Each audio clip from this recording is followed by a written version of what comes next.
year of doing this, 22nd class, and I think we're all excited about this group. Certainly, it's always an exciting day, just period, for the staff, support staff. Everybody works so hard to pull a class together, and there's a lot of work, a lot of detail that goes into that, certainly. So, just really excited about that in general, and excited to introduce this class officially. Things have changed greatly, as we all know in recruiting. It's almost anticlimactic.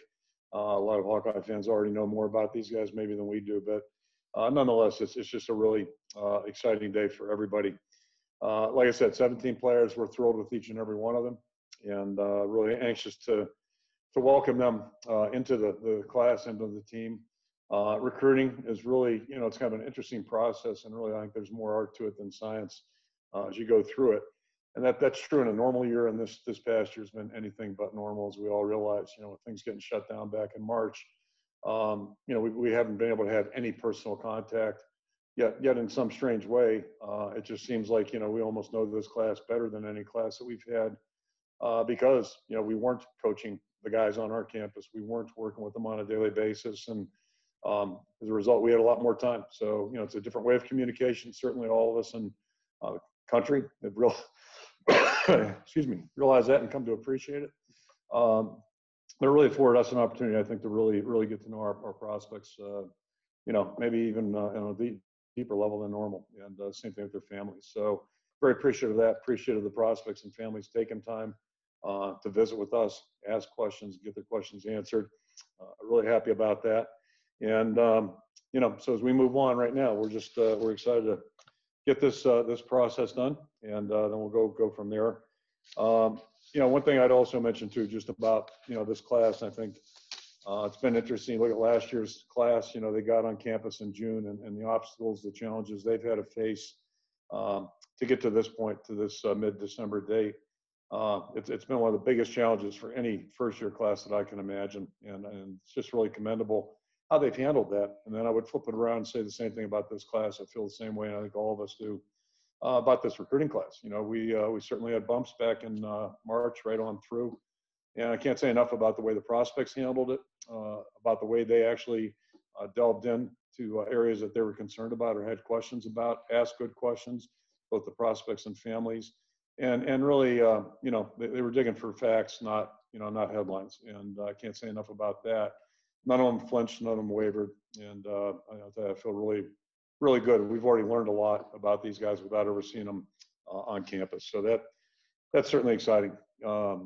This class is well represented. It's a pretty local class, as you know, all but one from Iowa or bordering states. And I think that probably, Tyler can address that. But you think about the pandemic, and a lot of these prospects had ability to be on campus before things got shut down in March. So that kind of tends a little bit more regional recruiting, if you will. All that being said, we still feel great about it. Furthest distance would be Joe LaBasse coming from Western Ohio, or Eastern Ohio, excuse me. So, but Joe and several other prospects, they made the trip here. He and his family made the trip during the summertime just to see Iowa City, experience it a little bit. And we couldn't have any contact with them, but at least they were able to see it with their own eyes and ears, and everything was outside in, standing outside, camping outside the facility. But just getting a feel for Iowa City, and that's a huge thing for us, is getting prospects on campus, getting them into Iowa City, and most importantly, meeting the people here and interfacing with them. So this year it's been done in a little different way, but I think the results have been really good. A couple of things about this class, we're always looking for guys that are leaders.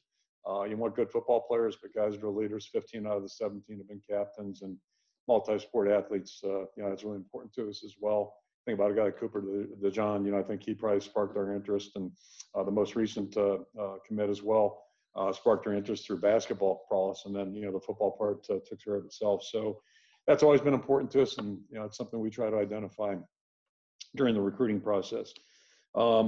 Then just last and not least, this is a really special time for all the prospects, and that's all across the country.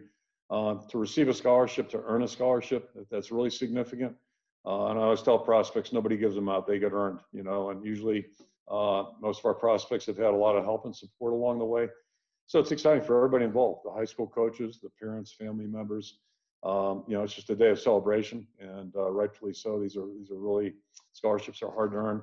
So, I commend them all for that. And, now when this is over, we'll start to transition forward. And at some point, I'll have a handful of guys come in January, and then hopefully in January, and then, June for everybody else. But we'll look forward when the time's appropriate to get them on campus and have a chance to work with them. So, we're really excited about that. And then, last couple of things here. I just want to congratulate all of our guys that have received recognition. I know the offensive and defensive teams now have been released. Special, salute to Davion Nixon to be the defensive player of the conference and also the defensive lineman of the conference. That's a tremendous accomplishment and speaks to the improvement he's made over 12 months' time. Just really worked hard and played at an extremely high level. So just happy for him for that recognition, and but happy for each and every guy that has been recognized. That's really a special thing too. And right now, we talked to the team last night. Just kind of gave them a quick update. We want the guys to get a little rest and try to recharge their batteries a little bit. They're in finals week. This has been unprecedented, so we're trying to practice, get ready for a game during finals week. So at least if there's a good thing there, the guys that still have finals can turn their full attention to finishing strong that way. And I think as much as anything, just give everybody a chance to get some rest. And coincidentally, I heard that this morning coming in on the college sports station, whatever it is. And they talked about they'd had 4 head coaches on during the course of the week. And they referenced that the coaches all referenced just that their teams were a little tired. They're worried about their teams and staffs being tired. And I think that's, this has been as unusual a year as any of us have ever gone through. So I think that's probably the most important thing right now is our guys to finish their academics well and just rest, get some rest, and we'll figure out next week what's going to happen, what we're going to do. But, we eagerly await Sunday to learn our destination. And after we do that, then we'll start at some point getting ready for our next game, and we look forward to that. And again, as I said yesterday, just been really appreciative that we got to play 8 games this year. That's, it's been quite a deal. So hopefully we've got one more in us, and hopefully we'll continue to improve as we go. But today's a day just to really celebrate these recruits, and we're just thrilled to have them join our program. I'll throw it out for questions. Thanks, Coach. We'll take a handful of questions for Coach before we get to Tyler Barnes. We'll start with David Eichelt. Yeah, Kirk, congratulations on the class, first of all. With I apologize, this is sort of a loaded question, but with everything that's gone on as far as the recruiting restrictions and everything like that, how much did having arguably the deepest class in the state of Iowa, high school talent-wise, how much did that just help you guys really establish that foundation for the recruiting class? And when did you know that the in-state talent for this class specifically was going to be deep and special? Yeah, that's always a good thing for us, obviously. That's one of the challenges at Iowa is our population. A state that doesn't have 8 to 10 million people in it. So, common sense says there's less prospects. But I think it's interesting too, and you guys probably know this better than I. If you go back through the last 10 years, there's a lot more scholarship players, playing in our program now, going on to college. So I think it really speaks to the coaching, in big programs and small, that our players and our in-state players get to receive. I've always felt the coaching in this state is outstanding, and football is important as a general statement, in the state of Iowa to high school players. So it's a real positive, and certainly helps, if you don't have to stick, cross state borders. There's no guarantees, but at least I think your odds go up a little bit. And the familiarity with the program, ability to be on campus more and just follow the program a little closer, I think is obvious. And one thing I was remiss, I didn't mention, we're really excited about the 9 walk-ons that are committed to us. And I think, that's a really exciting group, really accomplished, good players. But again, all those things we just talked about, the character, the attributes, leadership. So when you think about, a guy like, Keith Duncan's up for the Bullsworth Award. Think about a guy like Jack Kerner and the career he's already had at this point. We just awarded 3 scholarships last week to guys that are more than worthy and deserving. So that's always been a big thing for us. And, we're excited to have them join the program too. Next question comes from Scott Docterman. It's about to enter the Wild Wild West phase, if it's not already there, when it comes to, allowing players immediate eligibility and transfers. It could be a boom for you potentially, or you could lose some players that way. How did that impact at all your recruitment, throughout the fall? And what is your what's the next step then? I mean, come January, are you going to be, scouring you don't live in the transfer portal, but are you going to be scouring it for people? And then of course your current seniors and those conversations. Sure. Yeah. So we'll always try to be as smart as we can and look for prospects that might be able to come in and help the football team. You think about a guy like Jack Eflin this year, just start there. What a perfect fit he was with our guys and with our team and our defense. And he's done a really good job. That's part of the reason we have a good defensive team this year.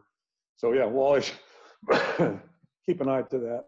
And then now we have a little time here in the next couple of days to have some conversation. I was asked that last week and just said, I really haven't given it much thought. But a year ago, it was pretty obvious that there's a possibility that Tristan Morris or AJ Epinesa might have decisions. My sister could figure that one out. I don't know if there's as many clear-cut cases this year, but as we project and try to manage our roster, you always keep that in mind that there are probably going to be a couple guys that might want to go test the waters in the NFL, and that's certainly the prerogative. It's a bigger factor now than it was 4 years ago, and so I think bottom line from our aspect is just players got to follow their heart, and if that's what they want to do, then it's the best thing they can do. There's no sense being here if they don't have both feet here and fully committed to it. And that time comes for everybody. So everybody's, they make that decision and go. But yeah, to your other point, with the free transfer stuff looming and all that, the game has changed a lot. Roster management's changed a lot, and we'll just try to be diligent. We're never going to, build a team in that market. That's just not our niche. Rob Howe. You had one young man back off his commitment and talked about the racial bias as being part of the reason why he did so. I wonder how you're addressing that in recruiting. Are you trying to be proactive? Unfortunately, there's negative recruiting in this business, as you know. I can't imagine that, Rob. You think people really do that? Have you heard it's being used against you? Are you trying to be proactive to counter that? And I guess just kind of how are you dealing with that? I'll share this with you, and I won't share who, but I know from a very good source, one of the head coaches in our conference called his staff in back in the spring and said, if anybody even goes down that road at all, thinks about going down, they'll be leaving. They're going to be out of there. And so to me, that says a lot about the caliber of some people in our conference. And I'll let that remain unnamed. But the prospect that you referred to, he lives about 3,000 miles from here, and I just don't know where he's going to get accurate information, and that's what I was alluding to earlier. As you might imagine, we had a lot of guys with questions, and good questions, and I applaud them for asking those questions, and we encourage that, and then letting us answer those questions, and then they did homework besides that, and I think that's really what makes me feel good about this class. And about this team, right? This team could have, packed it up after those first two games, didn't do it. And same thing with the guys that were committed to us or really seriously looking at us. They looked at facts, not sensational headlines. They didn't get caught up in all the stuff. They were looking at things of substance. And I think obviously they walked away feeling pretty good about things. And that's, despite some rumors, we have a pretty solid program here and a lot of good people. Coaches, players, it's been that way for quite a while, and I'm really proud of that. How do you deal with it going forward, though, knowing that could be out there? With classes in the future. We're going to continue to deal with it the way we have dealt with it, straight on, and just answer questions, and encourage people to get facts, not sensational headlines or all this stuff that got all the attention. Let's look at the facts. And then the other obvious answer, and I've said this many times, is we're going to continue to try to work forward as a program. And I'd venture to say we've probably done as much as anybody on that front over the last, whatever it's been, 8-9 months, I guess 9 months officially right now. But talk to our players, talk to the people in the building that are living it day by day, ask them questions. If you want good answers, go to those guys because they're the ones that live it. I can say anything. A lot of coaches say a lot of stuff. All right, backing it up is a whole different story. All right, we back it up pretty well here. I think that's one thing we're really proud of. 22 years, all right, we back it up. You may not like what we say, but we back it up. Okay, we have 3 more questions for Coach. Chad Leistokow. Hey, good afternoon, Kirk. one of the names on here, or a couple of names caught my eye, but just you pick up 3 wide receivers, obviously a young man with Nebraska ties. I mean, just give me a sense of how important it was to grab those 3 young men. And also, I noticed no running backs in the class. Is that something on the grad transfer or transfer market you might look at? Yeah, potentially. If we can find another Mackay Sargent, I would be thrilled. Talk about a guy, I've talked a lot about Chauncey and Mackay. I mean, what? This guy's too good to be true, and it just happened. KB saw him in December. I can't remember who got hurt or somebody left, which happens in college football. Guys leave, guys get hurt. So we had an opening that spring, and I circled back to KB and said, tell me more about the guy you were impressed with. And, the rest is history. It was a lucky shot, but, we really, I can't say enough about the kind of team member Mackay is. So, yeah, we'll keep an ear to the ground. We feel like we have a good group right now. All right. I will share this. I was remiss yesterday not sharing this. Unfortunately, Ivory Kelly-Martin had an injury. You probably saw he wasn't dressed out on Saturday. Had an injury last Tuesday morning, non-contact, and unfortunately is, he's going to be a while. He's got a serious injury that he'll be back for next fall. But, that was really disappointing and sad. But we'll be fine there. We'll be fine. And yeah, to answer that point, I mean, we still got – this has been an unusual – there are a lot of good players that have chosen not to sign in December. I wouldn't say it's a big number that we're actively recruiting, but there's a handful of guys we have serious interest in right now, and we'll just continue to try to go through that and see what we can do to move forward there. Okay. Tom Kaker. Kirk, I know you don't pay close attention to rankings and ratings of players, but was this the year maybe that the offensive line stuff kind of clicked together, that the success that you've had putting guys in the NFL kind of drew the attention of some of those premium prospects? Yeah, it's interesting. You would think on the surface that, we wouldn't have a hard time recruiting linemen or backs, right? And but you never know, right? You never know what's going to happen. But we're really thrilled. Some of the guys are highly recognized.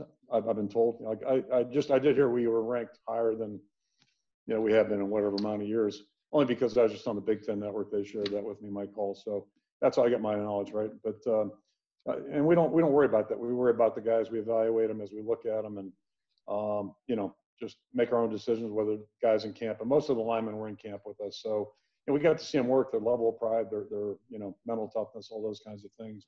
We're really excited about the group. Feel really good about it. And I brain fart. Let me circle back too to that last question with Chad. Talking about the prospects, he mentioned Keegan Johnson, out-of-state player, whose dad played at a really high level in college. All right, was on outstanding teams.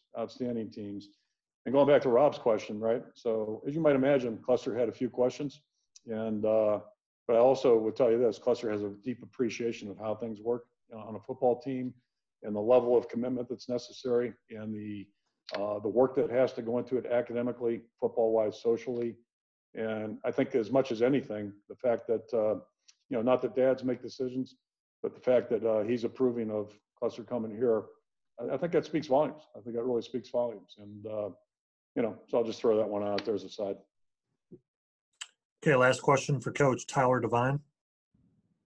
Kirk, you look at this list, there is some serious physical size in this class. Is that more of a product of the training regimen in high school now, and more guys being prepared once they get on campus immediately? Yeah, I mean, kids are just, they're getting bigger every year, prospects are. And, the world's changed. So, training compared to 20 years ago. But that being said, we have an eye for everybody. We want to evaluate everybody because it's still a game of quickness. It's still a game of aggression, and at all positions.